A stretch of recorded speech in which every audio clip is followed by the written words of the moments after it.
Fentanyl. It could be hiding anywhere, including in your house, including in your medicine cabinet, or maybe at a friend's house when you're hanging out, playing games, and get offered a pill.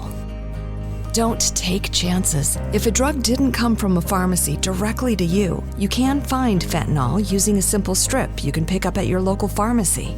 Don't take it until you test it, because fentanyl can be hiding anywhere. Brought to you by the Georgia Department of Behavioral Health and Mental Disabilities.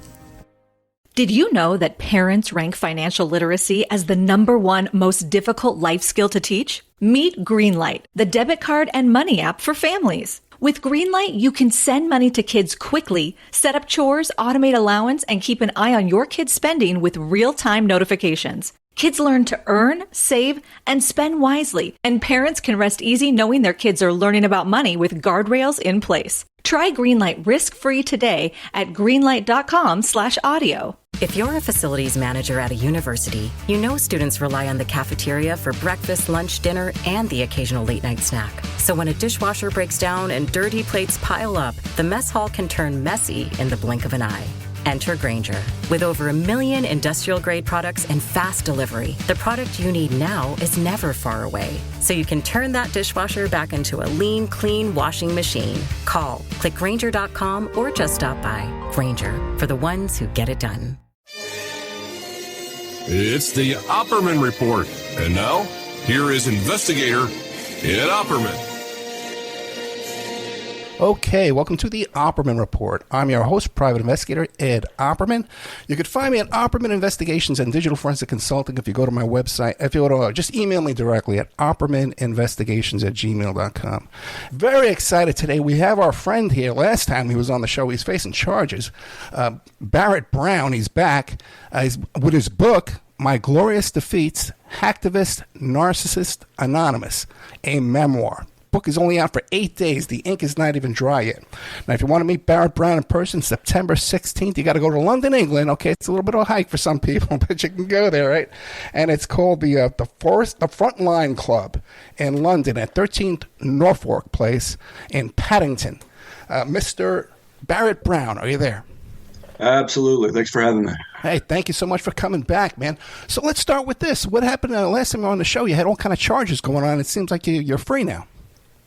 Yeah, so as part of the FBI's ongoing campaign to disrupt me by whatever means, they and Andy Ngo, who's a certain Peter Thiel employee on the alt-right there back in the U.S., worked with the Metropolitan Police Union in London to get me arrested for a protest I had attended a few weeks back, claiming that I had caused alarm and distress to the police officers there. Now, unfortunately for the police, none of the officers present realized I'd caused them alarm and distress, so they had to kind of figure out how to arrange that sort of, retrospectively. So they arrested me, charged me with some things, dropped those charges, went to court, and paid £1,000 fine, or £1,000 fine, which seems like a pretty good deal. If you want to cause alarm and distress to police officers, you can come to London, and it's pretty cheap. So that's all over. I'm still I was put into an asylum, to an immigrant removal center at Gatwick Airport in London for sort of an informal extradition to the U.S. That didn't work because the Home Office here in the U.K., the part of the Home Office that was in on this and that later got caught engaging in this weird little runaround. Another division of the Home Office accidentally let me out when I claimed asylum. They weren't in on it, so by the time I was out, they weren't. There's not much they could do at that point. So it's in front of the courts right now. It'll be in front of the courts for quite a while. The UK, the Home Office continues to. They're right now. They're explaining to the court why they've lost my interview records, the asylum interview that you give to the Home Office. How it is that they've somehow destroyed the audio of that. So it's like with everything else involving this. We're going to repeatedly catch them doing illegal things, and they'll get away with it. And all I can really do is go out and say it happened. So clarify for me. There are still charges pending, or you're 100% in the clear? No, the UK, there's no more charges in the UK. The FBI back in the US apparently either has sealed search warrants or they're just doing the usual off-the-books campaign. There was an audio of the FBI meeting in the FBI offices in Los Angeles from late 2020 that came out that was provided to the former editor of Vice. He gave it to me after I got out of the asylum center. Right. You can find that online. Basically, they're after me, but I think they're having a difficulty, as sometimes happens, in kind of pulling the trigger on that. So I'm safe for now. So. Yeah, but that's a shame. I was hoping this stuff wasn't still hanging over your head. Now, about the book, My Glorious Defeats, Hacktivist, Narcissist, Anonymous, a Memoir. Book just came out. Before you tell us about the book, remind the audience about your background. Who is Barrett Brown? So I was a journalist, freelancer, humorist, satirist, and a press critic. I was basically radicalized by some of the things that I saw living in New York, working in the press in the aughts. Got involved with Anonymous when it became a sort of an activist movement, starting with the Tunisian Revolution, moving on to exposures of legal black ops operations by the Holder DOJ and Palantir under Peter Thiel and other companies that employ mostly ex-intelligence, ex-FBI people, ex-Army intelligence people. We exposed that. Congress started looking into it. The Republicans and the Holder DOJ joined forces to squash that investigation. Instead, they came after us, me and my colleagues. WikiLeaks was involved in this. We were running interference with WikiLeaks when it was under being targeted by the State Department and so forth. And as with so often, we pulled a lot of tails of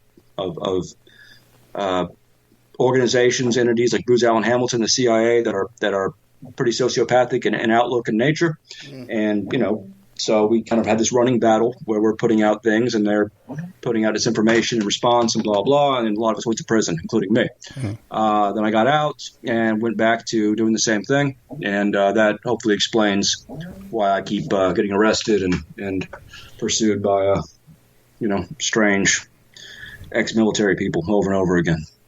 You think it's worth it? Chose, so.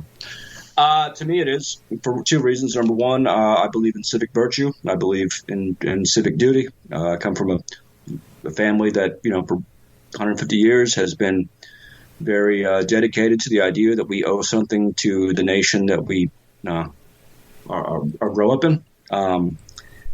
And so, although the results have not been what I'd like to see in terms of these people getting caught and reprimanded, or at least, barred from engaging in future criminal conspiracies against the public, against journalists, labor unions, and things they keep on doing. None of that's happened. In fact, Peter Thiel and his people have continued to grow in strength and influence. They now have their own vice presidential candidate, J.D. Vance, who will almost certainly become our next vice president, along with another Peter Thiel employee, Trump. So I've lost in that sense. But there's always time to rectify these things. And the other pro to this is that this is something I have it's like my hobby. So I enjoy. I hear you. Yeah. So. Yeah. Now, what is your connection to Thiel? By the way, did you hear that Musk might be speaking tonight at the RNC? That doesn't surprise me. I mean, Elon Musk, Peter Thiel, Pierre Omidyar, the PayPal Mafia, as they call themselves privately, they have been heavily involved in a great deal of what's been going on since about 2010, whether it be Facebook, the conspiracy, the Team Themis conspiracy that Congress started to investigate in 2011, the Cambridge Analytica 2016 election interference operations with Palantir, and a lot of these same firms, the same people we'd exposed, the same companies, the same tactics keep popping up again and again. They were also involved in Brexit here in the UK. So Elon Musk's, these are people who gradually they become more prominent in the last 13 years. I would have hoped that the things that a lot of people like Aaron Swartz and Michael Hastings, spent their lives trying to expose before they died. I would have hoped that these things would have taken hold, that they would have been appreciated, the information they put forward about these people. That has not happened, partly because Thiel can buy a number of reporters. He can buy media, he can buy influencers, so forth. He does pretty regularly. So no, Elon Musk is financing Trump, just like Peter Thiel. He bought Twitter on Peter Thiel's direction. They both employed the same Nazi operatives like Andrew Arnheiner, Weave, who's worked for Thiel and Omidyar for years and years. They had me working for them without realizing it back when I wrote for The Intercept. from prison. I didn't know who Pierre Omidyar was. I didn't know that this guy who gave $500 million to Glenn Greenwald to start this outlet. I didn't know that 2 years prior he was openly calling whistleblowers traitors. Again, it took me a long time, even getting out of prison, to piece together some of the things that others had already found and that I was able to find going back through all this material, writing my book. So now we have a pretty clear picture a much clearer picture of who these men are, who works with them, how they've gotten such prominence, which intelligence divisions they've worked with, where they got their money from to begin with. And this is not a surprising outcome, unfortunately. This is the kind of world that our press failures, there's the lack of decency, the lack of ethics, the lack of competence that marks the U.S. press as a whole. This was the inevitable outcome. And so this is, again, it's disappointing, but not surprising. Now, is all this information detailed in your book, My Glorious Defeats, Hacktivist, Narcissist, Anonymous? A good portion of it is. The constraints of a book are such that I had to cover a lot of biographical material and some other related issues as well. So there simply wasn't room to put in all of this. But there's enough. There's quite a bit about the FBI assets that worked with H.B. Gary and Palantir after we exposed their operations. And there's a great deal about Deal, Greenwald, what happened with that, the Intercept, the FBI, the ongoing FBI operations, the death of Val Brooksmith, who was a colleague of mine who was persuaded by the FBI to start working against me in order to get his kid back, who the California State Child Protective Agency had seized a few weeks back. All those things are in there. And I'm getting the impression from some of the reviews that I've done at least a decent job of showing how these things are connected. But it's really there's so much more in terms of documentation, audio recordings, screenshots. I mean, so much of the material that I'm talking about here is public. It's not enough for something to be public anymore. Obviously, there's so much competition for attention. We have all these influencers, YouTubers. We have careerist reporters who just never go away, no matter how many times they get caught taking money from the companies that they write about. And so it's very difficult to make this case, regardless of how much it overlaps the things that both left and right centrists, agree are big issues. And again, these people who run disinformation firms, who run firms that, whether it be in Israeli or the U.S., the ones that Harvey Weinstein hired and so forth. These firms do a good job of discrediting people, and they spend a lot of time and energy over the last 13 years making sure that the things I put out don't get much attention. So I guess hats off to them. Yeah, even just when you're describing this to me now, it's just so overwhelming. You mentioned so many names, there's so many different details and stuff. By the way, too, just recently I found out that General Flynn was on the board of Cambridge Analytica. I heard that from Patrick Berge. Are you familiar with Patrick Berge? No, I'm not, actually. Shadowgate? That sounds familiar, but I don't recall the name. He's got an interesting background in the military about the social media manipulation in the media that he speaks. They even had him check out Hunter Biden's laptop. They wanted him to break some passwords on Hunter Biden's laptop inside Rudy Giuliani's house. But I don't want to get too much off topic. But now, have you ever considered like a podcast? You'd probably make a fortune right away. The thing is, I wouldn't make a fortune because between the U.S. and the U.K., they've set it up so that I really can't make money. Any company I work for in the U.S., including my publisher, news places, the DOJ has the right, which they take full advantage of, to demand that they delay paying me until they can, quote unquote, figure out how much I owe, which is 15% of all my income, to Stratfor, the company that their assets hacked, then blamed it on me and Jeremy Hammond while withholding the evidence until later. In the UK, the Home Office still has my passport, so I can't even open a bank account. So it would definitely be worthwhile for me to really start moving with the times and adopting these mediums that are now doing so much to focus attention on certain things. Frankly, up until about a year ago, I just wasn't in the headspace to do it. There's a lot of these things, a lot of the things that I've come across and that have happened to associates, family members of mine as a result of this really put me in a space where I just sort of given up. But now that I'm feeling that there is another opportunity, another window by which to get people to realize, hey, these people they're going to keep doing the things they've been caught doing. The people who have been covering for them in the press and in the Congress, they're going to keep doing that. The FBI is going to keep concealing it.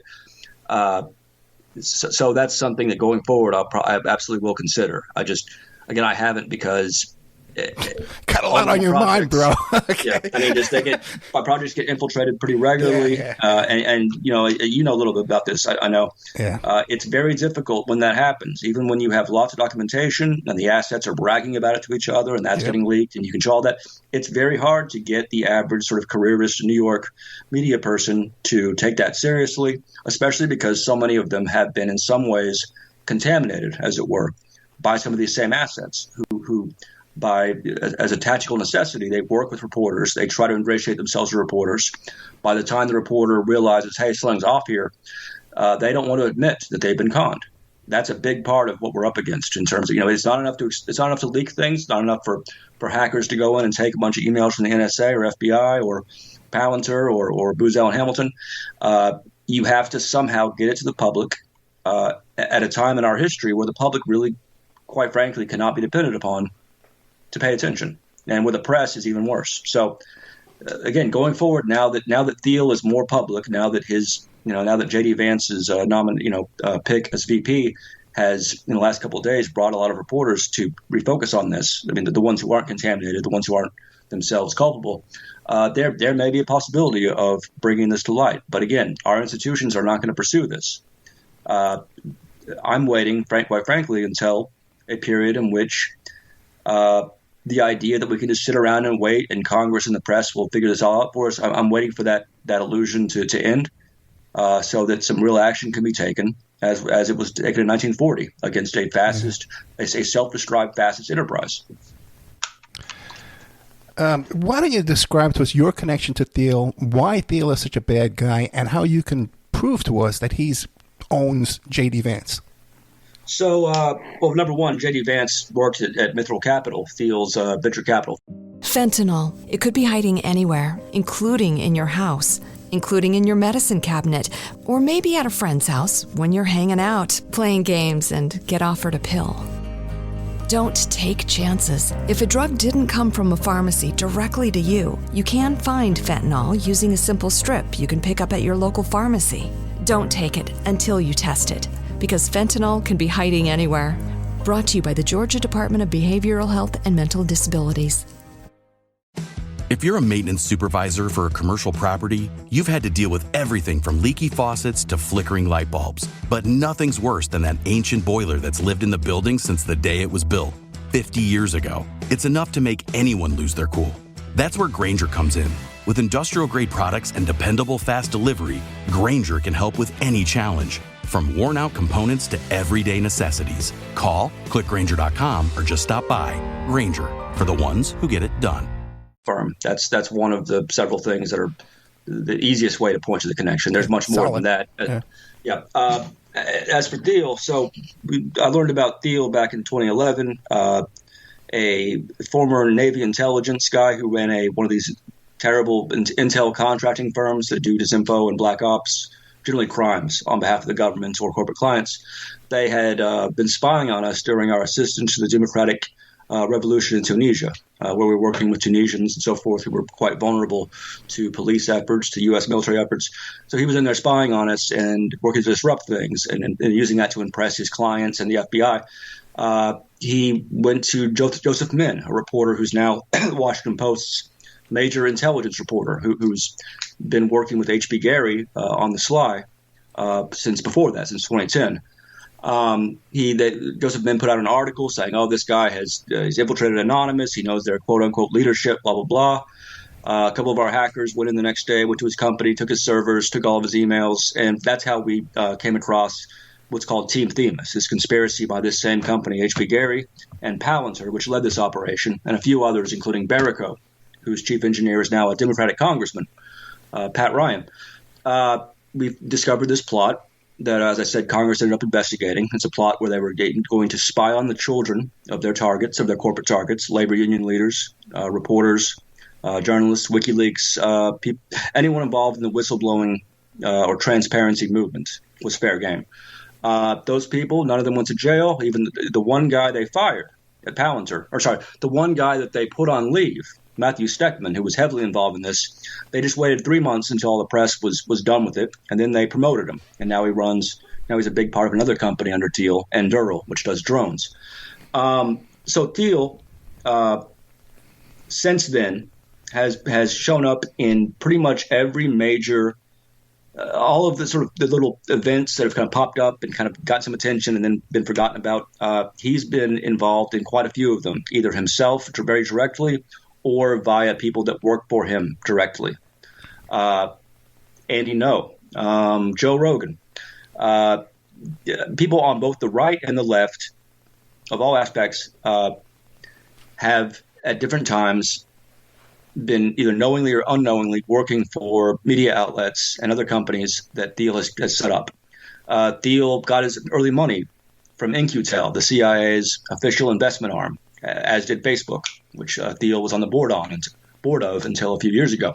Again, so there's so much that you can point to in terms of things that have diminished our civilization's ability to appraise itself of what it's doing, of what's happening to it, that can be traced to Thiel and to his forebearer. I'll talk about another time. I don't want to get into that, but and so that's why I've been really obsessed with this guy and sort of clanging the bell about him since 2011. And also it was Palantir that got the FBI to start investigating me after we exposed that thing, and then they took about 9 months, and they organized a hack on Stratfor, and then got me on it. So Thiel has been my personal archenemy for 13 years. He's now the archenemy, I think, of everyone, of our entire civilization, except insofar as our civilization has fascist Nazi elements. And in that case, they should definitely support him because he is their guy.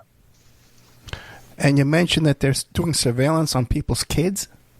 Yeah, Aaron Barr and the other people involved in Palantir, Thiel's company, and the other companies, they had some slides that they presented to Bank of America and the U.S. Chamber of Commerce. And this had all been put together by the DOJ.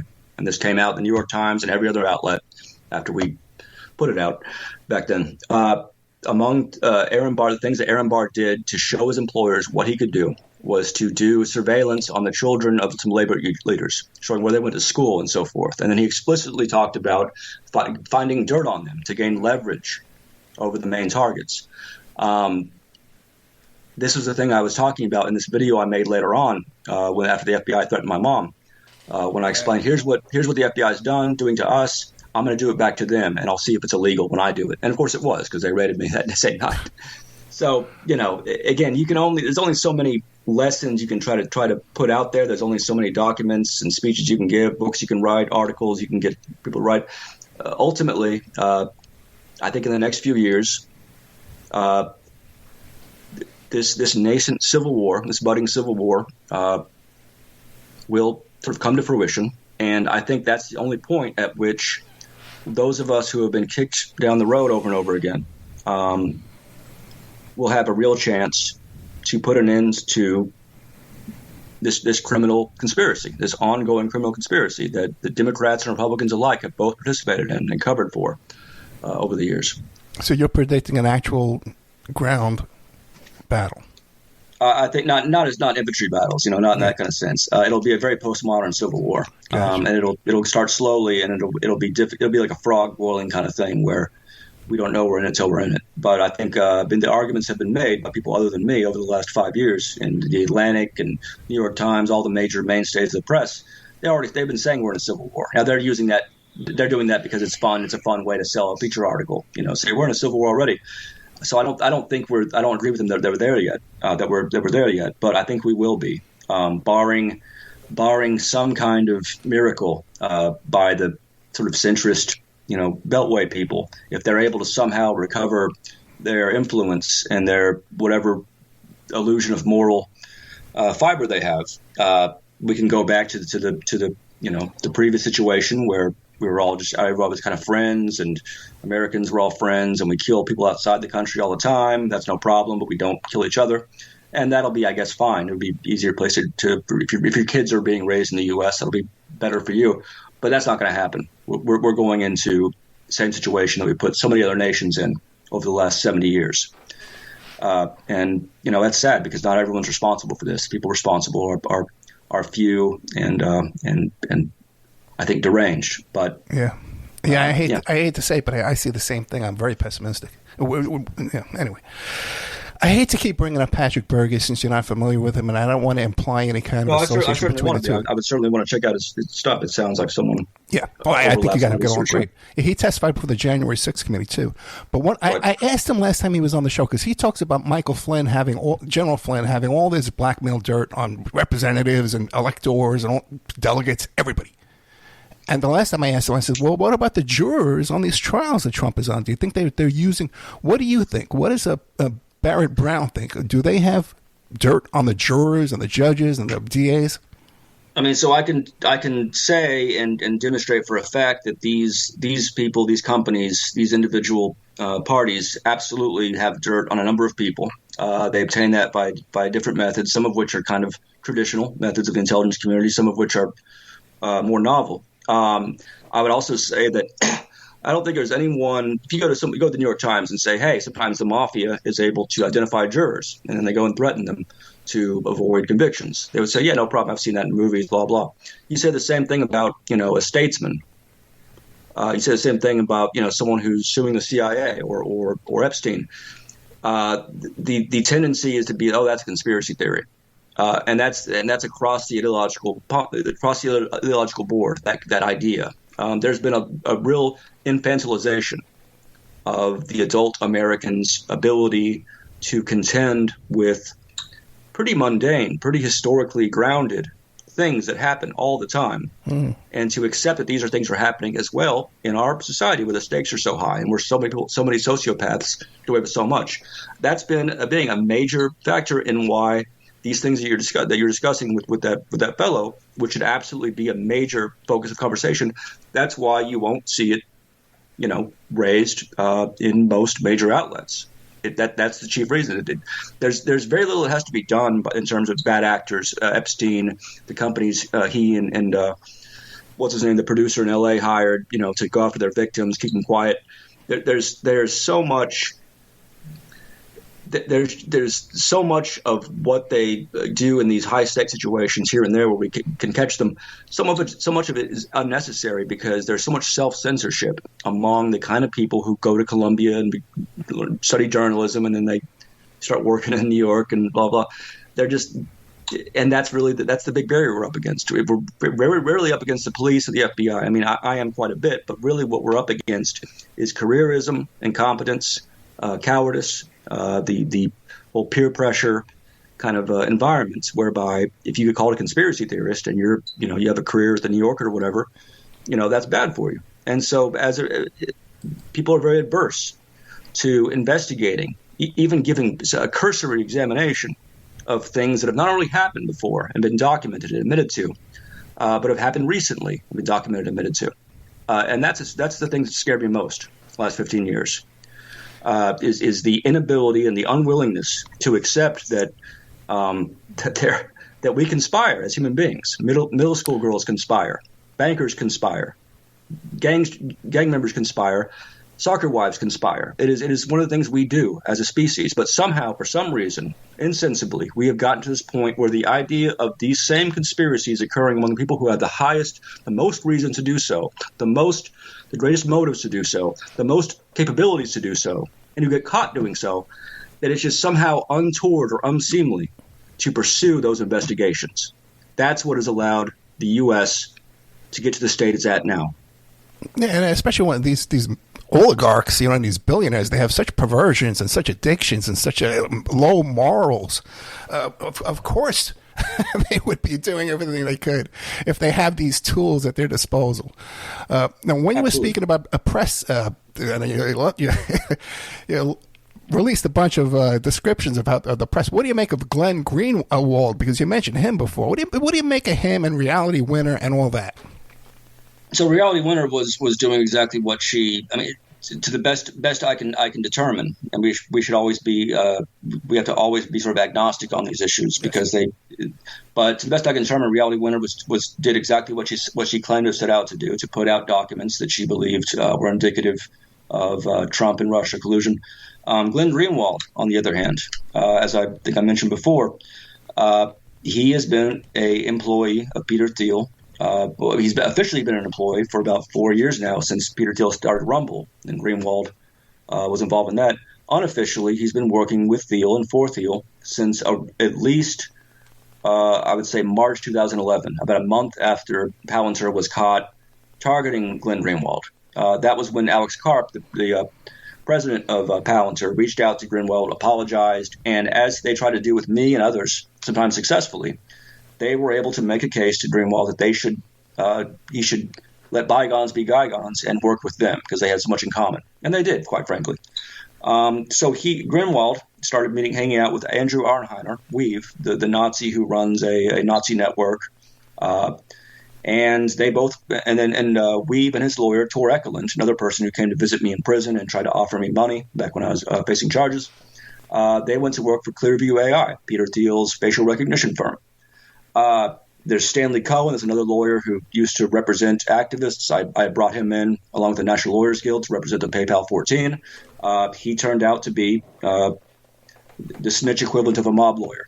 He represents chiefly people who are now working with the feds and with these companies. Gotcha. And that includes some people who are not yet publicly known outside of these circles, people who investigate these things, who are still regarded as well-intended activists by a lot of the press. So it's the whole thing is a very dirty enterprise. Greenwald has been at the center of it, and that's obviously one can either go through these documents I have and make that determination for themselves, or they can just see what Greenwald has and hasn't responded to from people like me, who Greenwald was once promoted and so forth. He gave me a job at The Intercept. Anyone can go ask Greenwald, hey, what was up with you and Peter Thiel? What's up with you and Weave? Why did you work with The Intercept with this guy who was calling whistleblowers traitors 2 years prior? Why are you now working with Peter Thiel, the guy who was involved in the prosecution of all these whistleblowers, including Barrett Brown? He's not going to answer you because he's a coward and a grifter, and almost certainly, and I don't know, I can't prove this for a fact, but I would say I would hope for his sake, it would actually reflect better on Greenwald if there is dirt on him that Peter Thiel and his people have. Mm-hmm. Because the alternative is that he's just doing it for the hell of it. So, but yeah, he is a nasty person. He was my hero along with Assange back in 2010, 2009. I met him, was just awestruck. And then gradually, as I was raided by the FBI and he went silent over this thing I was being prosecuted for protecting him. It took me longer than I should have to realize that he was not on the up and up. And now, of course, the evidence is everywhere. My job and the job of those of us who've been close to this thing is to take that evidence, try to compile it, and present it to people who really don't want to believe it. And that's kind of what we've been doing for a while, and that's what I do in the book to some extent. We're talking to Barrett Brown. The book is called My Glorious Defeats, Hacktivist, Narcissist, Anonymous, a Memoir. Also, too, you can find Barrett Brown on Twitter. He's one of my friends on Twitter. A couple of questions for you.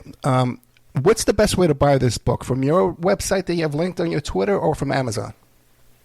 Yeah, so it depends. If you want to give a tip to Amazon and the CIA and Jeff Bezos, definitely go to Amazon, order it. If you'd rather get it from an independent libertarian/anarchist bookstore, there's a link on my Twitter, Proj PM, Proj PM. You can get it from, I can't remember the name now.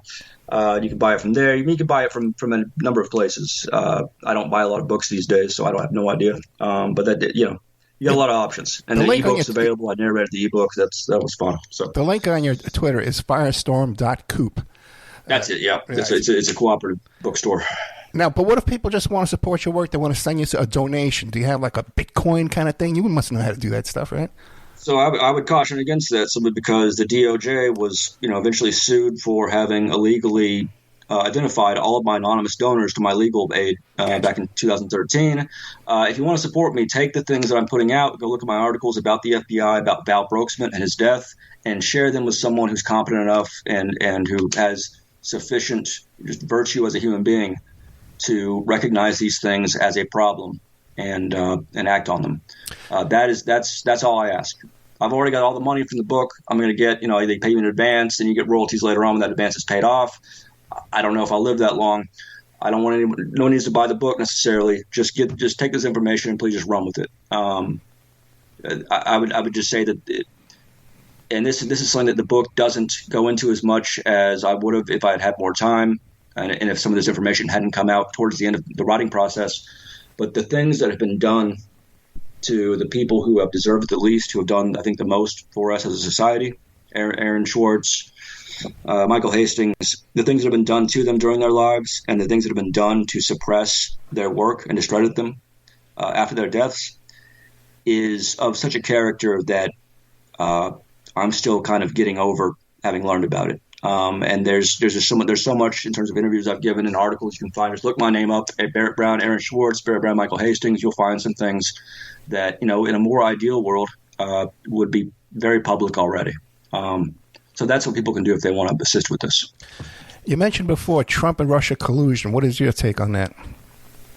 Oh, there's definitely a degree of it. I don't know how much Trump knew about it because the Russian intelligence, just like a lot of U.S. intelligence, that they have a lot of the same strategies and tactics. And the best way to direct someone to do in prison, we call it putting a key in someone's back. It's when you conspire to get someone to engage in some behavior that benefits you, and without it leading back to you. Again, this is one of those things that is a pretty mundane aspect of mammalian tribal life. It's one of those things that the press also just has difficulty believing, except when they kind of get the go-ahead and everyone's saying it. And then the press is like, oh, yeah, Russian collusion and so forth. Suddenly they're okay with conspiracy theories. So, yeah, there was definitely an aspect of that, absolutely. Fentanyl. It could be hiding anywhere, including in your house, including in your medicine cabinet, or maybe at a friend's house when you're hanging out, playing games, and get offered a pill. Don't take chances. If a drug didn't come from a pharmacy directly to you, you can find fentanyl using a simple strip you can pick up at your local pharmacy. Don't take it until you test it, because fentanyl can be hiding anywhere. Brought to you by the Georgia Department of Behavioral Health and Mental Disabilities. Do the people who went on MSNBC, the ex-CIA people, and Louise Minch, the conservative Tory MP who works for Eric Prince, were their versions of this correct? Absolutely not. Nor should one expect a truthful, competent account of these things from them or from Congress, from Mueller. Mueller was in large part protecting himself because the Mueller Commission wasn't just about Russia; it was about all interference with the election as defined by the DOJ and FBI and Congress. A lot of that interference happened with General Flynn's companies, White Canvas Group and Flynn Intel Group. Those companies, indeed, were being investigated by some of the FBI in the beginning of the Mueller investigation. That was leaked out to the Washington Post and so forth. You never hear about it again, definitely not in the Mueller report, because Mueller himself protected those firms and bragged about it in a speech he gave in 2014. He was involved directly in the whole Stratfor hack that was blamed on me, bragged about it in that speech. For some reason, the Democrats were conned into believing that this Republican-appointed FBI director, of all people, was going to come in and save democracy from nefarious influences. That's one of the most naive and insane things I've ever seen allegedly intelligent people ascribe to. But, of course, they wanted to believe it. That's another great aspect of disinformation and so forth, is that you tell people what they want to believe, what's convenient for them to believe, and they'll believe it for the most part. So some of it happened. I don't know as much about it as I would like to, but I do know a little bit about it. The main thing was not Russia here. The main effective agent of this was not the Russians. It was several firms in Israel and the U.S. whose CEOs and whose companies were discovered after the fact to have engaged in a number of irregular, even unusual for the American electoral system, election interference campaigns, who bragged about it in private emails that were then leaked. So there's no question that Trump benefited from a number of the same criminal, government-sanctioned technologies and procedures that the Democrats had hoped to use for themselves back when the Obama administration thought Palantir was their friend. There's no question of it. I think the larger issue is, is that much different than what's happened in the past in previous U.S. elections? I don't think fundamentally so. But as a qualitative matter, the technologies that exist now are such that whoever has access to them, whoever is buddies with Peter Thiel, Elon Musk, Pierre Omidyar, all these Morlock technician scumbags, they're the ones who are going to have the greatest chance of deceiving people into voting for them. And that's what happened in 2016. That's what happened with the Brexit vote. This is an issue it should not be partisan. And again, Democrats should have realized that back in the day, that these people were not centrist Democrats who were going to help Hillary Clinton. Even what's his name? The fellow, the big Clinton Obama fellow with the Italian name who got hacked and his emails came out. Even he, in some of those emails, was the guy who supposedly knows the Beltway. He's the chief big strategist. He knows he's the Democrats. Yeah, but DePesta, even he in an email was talking to some guy saying, oh, yeah, we should try to get Palantir, to help us with the election. Let's talk to Alex Karp. Again, I could have told Podesta, if I wasn't in prison because of his administration, I could have told him for $5, $6 that, no, that's not going to happen. Peter Thiel does not like centrist Democrats. He likes his own thing. He wants to be in control. He's going to incubate the alt-right using these little Nazi employees. He's going to get control of as much soft power as he can. Along with Elon Musk and Pierre Omidyar, and he's going to beat you eventually. And then none of you are going to take responsibility for what happened, and you're sort of going to cover it up the rest of your life, and the American people will be the ones who suffer from it. So I guess that answers, some of your questions. Yeah, great stuff, man. So in your estimation, since Trump has access to Musk and Thiel and all their data and Cambridge Analytica and Bannon and all these scumbags, like you said, he's going to win. Oh yeah, and if they don't win, they'll take power by other means. Yeah. That brings us to Julian Assange. What do you make of him? Similar with Greenwald, less of a careerist. Definitely started out. He had an ideology, and he was committed to the transparency movement. Like a lot of these people, including some people who he takes advice from, people I've worked with in that sphere. I won't name here. He has his personality and intellect are such that he's very, very susceptible to manipulation. Anyone who tells him he's right, he'll keep around. Anyone who says, "Hey, this is a bad idea." And again, I know a lot of his ex-girlfriends. I know a lot of his volunteers who work with him directly.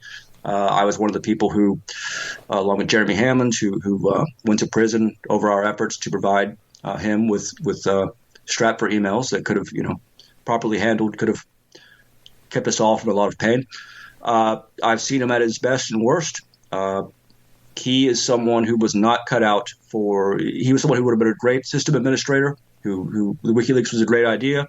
Had he not been under the pressure of incarceration and disinformation and being targeted by all these different countries and so forth, I think he could have been a real leader. What he became instead is of such a character that the less you know about what he's actually done, the less you know about his public claims about the 2016 election and the things that have come out since then, to say nothing of the things that some of us know directly, you start to come to, I think, to my opinion on him, which is that he was prosecuted. He was not prosecuted for the things he did wrong. He was investigated for the things he was doing right, that damaged the state and revealed the truth. But he was and remains such a person of weak and poor character who is very quick to sacrifice people on his side and then explain to himself why that was okay, that he was destined to fail. And that's what he's done. He did not live up to his martyr legacy. He made a number of decisions, even years back, that a real revolutionary does not make. And he's come to a failure's end insofar as that he had to make a deal, and then that involves him not engaging further in this work. He's no longer a threat. He's no longer the most dangerous man in the world. He's been castrated, essentially. And that was something that 10 years ago I've been mortified to believe to be a possibility. I'm as naive as everyone else, apparently, because I keep falling for these people and going to prison on their behalf. He is someone who was not up to this task. And it was a huge task. It was an immense task. Not just to create this idea of creating a clearinghouse for leaks and overseeing it against all the pressures, but also serving as a face and as a spokesperson for a movement that I believed in very much. But he was not. There's just more to this. There's more to this game than saying things, believing that you're going to stand up against pressure. There's a lot more to it. And no one, including myself, has done a great job of handling it. But some of us, I think, are more open to acknowledging our failures so that we can do better in the future. Julian Assange is not one of those people. And that's why this whole thing has failed. That's why WikiLeaks is done for. It could essentially be replaced someday with something better. I don't see that happening simply because all these states and companies have now had a lot of practice when it comes to, and they didn't really need that much practice. These are the same tactics and stratagems and dynamics that we've seen for decades, but they've had a lot more practice in infiltrating, discrediting, demoralizing a idealistic, self-confident movement to expose the criminality of the oligarchs. Now, when I read those text messages between Assange and Don Trump Jr., where he's talking about, hey, leak me your tax returns, and if I release them first, it'll make me look impartial. Now, when I read that, I'm disgusted, man. Now, you know the man, you know his writing style. What do you make of that? It's the things he was doing, and that's not even the worst of it with the Trump Jr. stuff. I mean, Assange was the first person we have on record telling Trump to contest the results of the election, no matter what they are. He did that years before Trump did that. So he bears. I mean, it's not that he got the idea from Assange; he wouldn't have done it otherwise. It's just that's the kind of person Assange is. He is not ultimately in favor of honesty in the public sort of civic awareness. He wants to run his own little enterprise that manipulates people in a different way. But yeah, so looking at those messages, which I go over those in the book as well a little bit. Oh, good. Just to show show the claims he made about what was in those messages and what was actually in them. I think that is the kind of games he started to play. Are the same kind of games you see a lot of other people on both sides of this, in the federal assets, contractors, and some people on our side. The same kind of games. You get addicted to the idea that you now have this ability, just depending on what your next few sentences are, to change the course of history to your liking. And it's very tempting to go down that path. Didn't Assange grow up in some kind of a cult? Do you think that has to do with how he runs things and how he sees the world? So it's possible. I don't know. I know a little bit about that. I never actually got around to learning more about it. Others that I respect their opinion on have said much about that. So I'm not the best person to ask. I would say that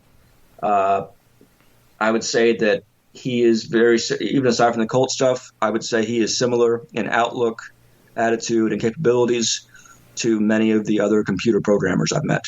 In so much as that they're not the kind of people that we should have running anything outside of computers under supervision. I know it's unfair to there's a lot of great computer programs, software engineers out there. I would just say that I have not met a single one, including the ones who are celebrated as heroes along me, that I've dealt with behind the scenes. Not a single one I would trust to walk my dog. I gotcha. What do you make of his hints and tap dancing about Seth Rich murder? Yeah, so that's also in the book. Good. As we can see from other examples, he's contradicted himself a number of times. Number one, first of all, that the interview he gave at Dutch television, that interview itself should be enough for anyone to look and say this guy he's lying, and he's walking back his lie because he can't explain it properly. Beyond that, there was a number of times in which he used the deaths of certain of our shared colleagues, Aaron Swartz, for instance, and I think Michael Hastings, to promote WikiLeaks and so forth, in the same way he did with Seth Rich. Elsewhere, WikiLeaks, when it was convenient to do so, he said WikiLeaks does not identify our leakers, even when they're dead. He said that later on, when I forgot what the circumstances were, but that was a convenient thing to say. Of course, he did that all the time, including people who were not his leakers. So he's a person who just keeps getting caught lying about his basic principles, basic procedures. And again, I guarantee you that deep down, or that in conversations with some of his more base associates like Kim.com, these other hucksters, I'm sure he has some reason why it's okay for him to do that. Again, I have a sense of it from these other people because they've tried to convince me to do the same thing. I didn't go along with it. That tends to get me in trouble because people don't like that when you turn out to have. Fentanyl. It could be hiding anywhere, including in your house, including in your medicine cabinet, or maybe at a friend's house when you're hanging out, playing games, and get offered a pill. Don't take chances. If a drug didn't come from a pharmacy directly to you, you can find fentanyl using a simple strip you can pick up at your local pharmacy. Don't take it until you test it, because fentanyl can be hiding anywhere. Brought to you by the Georgia Department of Behavioral Health and Mental Disabilities. These principles. I guarantee you from his point of view, he's done nothing wrong, and he never will. And he's at least that was his point of view. It's possible it was hammered out of him. I don't know what a person like that. I know how I respond to prison and persecution. I know how some other people respond to it. I don't know how he does, because I haven't talked to him in the time since he was arrested at the embassy. Then what does Barrett Brown sit around thinking when he sees Julian Assange anointed like a saint with people, well-meaning people, like people that are normally on the right side of things, and then Barrett Brown is not given this kind of sainthood? Sure. That was the kind of thing that bothered me quite a bit. I mean, because aside from being an idealist and someone who really does try to engage in civic virtue, I am a mammal, and I am someone who has a great deal of neuroses and a desire to be understood and worse, to be respected and so forth.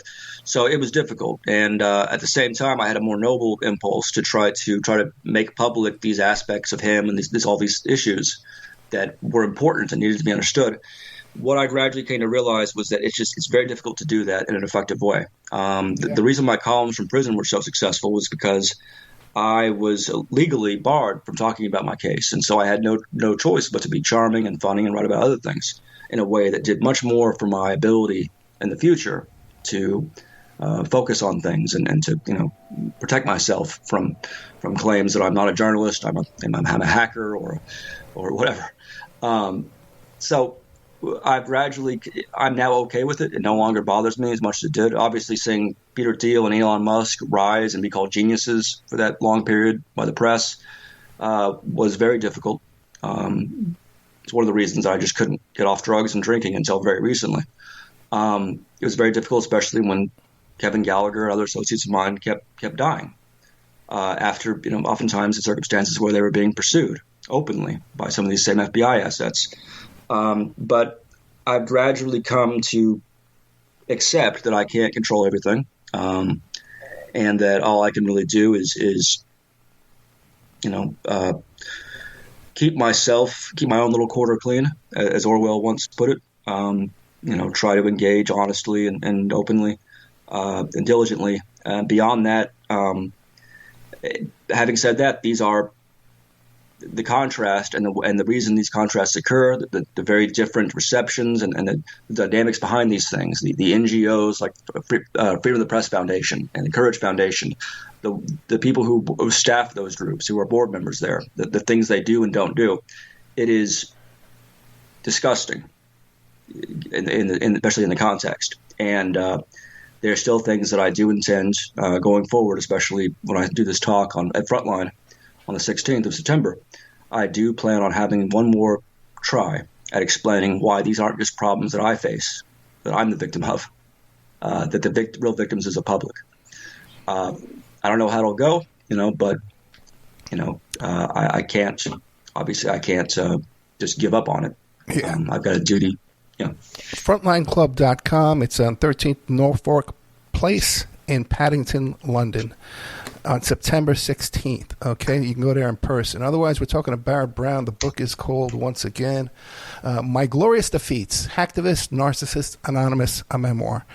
And you say, how old are you? You look like a young guy still. I'm older than I look. I'm 44 42. That's still young, bro. 62. I'm 63 in a couple of months. Okay, you're still young. And take care of your health, man. You got to do that. We only got a couple minutes left, man. Is there anything you want to get off your chest you want to talk about, or something you want to leave us with? Oh, man. Yeah, I mean, if anybody wants to just get a real sense of the kind of hands we're in terms of the press having to, like, investigate assassination attempts and so forth and how well they're going to do on that, I recommend everyone to go read the book review that the New York Times ran on my memoirs last week. The review itself was written by an outside person from New York Magazine who was already somewhat familiar with the actual background to this. And so the review itself is bizarrely accurate and in fact even conveys correctly the actual themes of the book, which is media, disinformation, information flow, so forth. The headline, the New York Times is only responsible for the headline and the picture.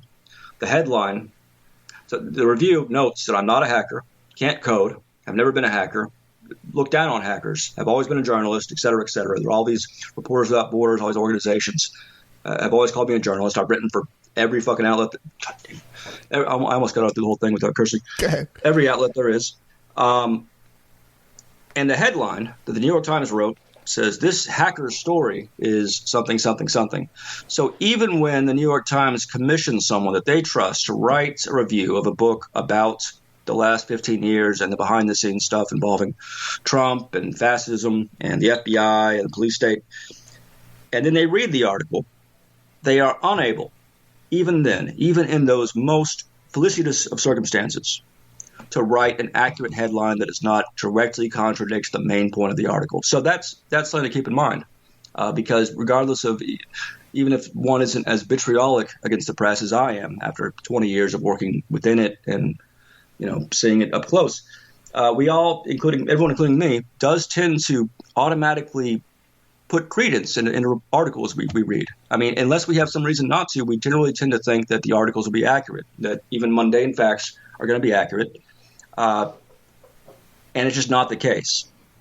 And the extent to which it's not the case should be frightening to all of you in the U.S. who are raising children there. It's something that bothers me, but it should be bothering you guys, because you're the ones who are going to take the full brunt of the consequences of this almost unprecedented rise of the incompetent careerist, grifter into the press corps, which was not as bad as 20 years ago was not nearly as bad as this. So that's something that is the chief takeaway everyone should take from my book, from every speech I give, is that we are not in good hands. And we have to wake up every day remembering that when we see what's been reported and we see the contractor reporting, the contradictions in the same outlet reporting the same event. Again, the New York Times, I use that as a stand-in a lot just to represent media. It's not the only guilty party by any means. But there is not – we're in very poor hands. And by we, I mean you guys, because I now live in the UK, and I'm sure hopefully within 10 years I'll be in Kurdistan, away from the results of this weird yuppie regime that we call the establishment of the U.S. Yeah. I've worked on cases, and then I see an article written about them, and it's just night and day. They don't know what they're talking about. Absolutely, yeah. Yeah, and until you've been there, yeah. And crime reporters, for instance, I mean, this is a great example of how this works. Dallas Morning News, a guy there who's a crime reporter, he needs to talk to the police every day to get scoops, breaking stuff. He needs those police, public affairs people. He doesn't need the defendants, and so it shouldn't be surprising that so many articles, even on pretty mundane crimes that don't take a hold, that aren't like CIA people involved. There's no like shadowy like disinformation apparatus being just regular crimes. Even basic stuff like the ages of those involved are just routinely wrong. They never get corrected. So true. So when we're talking about anything above that, anything more complicated than that, which is pretty much everything that matters, the advantage is always towards those who have something to gain by the real story being obscured. That's a dangerous ecosystem we have here. And for reporters, if you step out of line, take a look at Cerise Castle, who's been reporting on the L.A. Sheriff's Department gang units, the gangs within the L.A. Sheriff's Department, who's been there's 800 emails of police surveillance on Cerise Castle, okay, that they're surveilling her due to her reporting on these Sheriff Department gangs. Mr. Barrett Brown, we're out of time, okay? Anytime you want to come back, I don't care if it's 3 o'clock in the morning, okay? You call me up, I'll put you out on the air, right? I would love to support you in any way I can. God bless you, brother. I'll call you 3 o'clock in the morning U.S. time. You got it. Thank you for your sacrifices, too, my friend. Thank you. Good night, sir. Thanks for having me. Adios.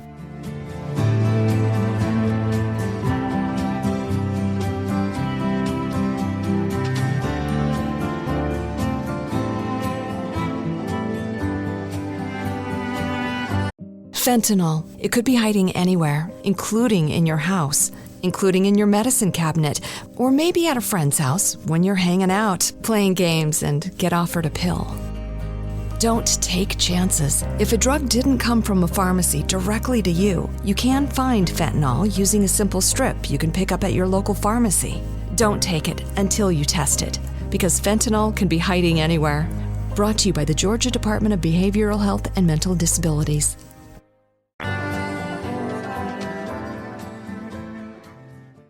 Fentanyl. It could be hiding anywhere, including in your house, including in your medicine cabinet, or maybe at a friend's house when you're hanging out, playing games, and get offered a pill. Don't take chances. If a drug didn't come from a pharmacy directly to you, you can find fentanyl using a simple strip you can pick up at your local pharmacy. Don't take it until you test it, because fentanyl can be hiding anywhere. Brought to you by the Georgia Department of Behavioral Health and Mental Disabilities.